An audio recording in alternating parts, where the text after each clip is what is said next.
ជាមនុស្សកុំពួររវល់មិនដែលខ្វល់គ្មានពេលសល់ឲ្យខ្ញុំទេពីច័ន្ទដល់អាទិត្យគ្មានវេលាទំនេរឆ្ងាយរាប់ខែក៏មិនដែលនឹករលឹកកាន់ទូរស័ព្ទដាក់កាសស្ដាប់ធ្វើให้បាញ់ផាប់ជីមួយថ្ងៃដាច់ជប់ដាច់ព្រឹកថ្ងៃណាគាត់លេងឈ្នះហើយពួកម៉ាក់ស៊ីផឹកភ្លេចបាយទឹកភ្លេចខ្ញុំជាសង្សារខ្ញុំពួកនឹងហ្គេម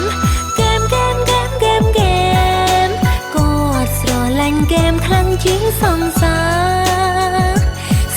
រខ្ញុំពួកនឹងហ្គេមមានពេលណាផ្អែមជាមួយសង្សារខ្ញុំជាស្ដេចហ្គេមនេះជ័យម្នាក់ឯងដូចមនុស្សរោគចិត្ត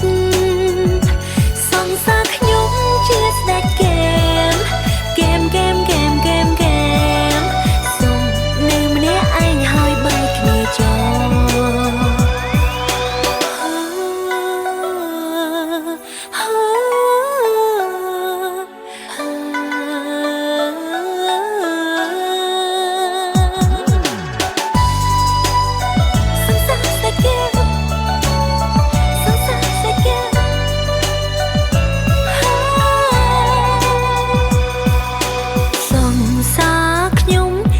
ជាមនុស្សកុំពួររវល់មិនដែលខ្វល់គ្មានពេលសល់ឲ្យខ្ញុំទេ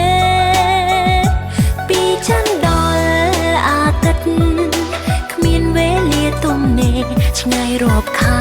ក៏មិនដែលនឹករលឹកកាន់ទូរស័ព្ទដាក់កាសស្ដាប់ធ្វើให้បាញ់ផាប់ជីមួយថ្ងៃដាច់ជប់ដាច់ព្រឹកថ្ងៃណាគាត់លេងឈ្នះហើយពួកម៉ាក់ស៊ីផឹក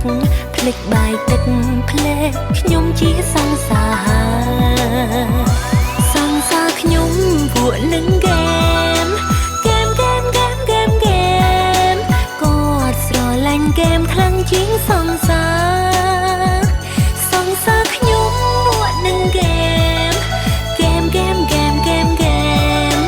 មានពេលណាផ្អែមជាមួយសង្សារខ្ញុំជាស្ដេចហ្គេម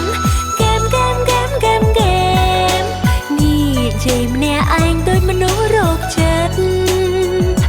សង្សារខ្ញុំជាស្ដេចហ្គេមសុំនៅម្នាក់ឯងហើយបែកគ្នាចោលមិនចង់ឆ្លោះរឿងហ្គេមទេ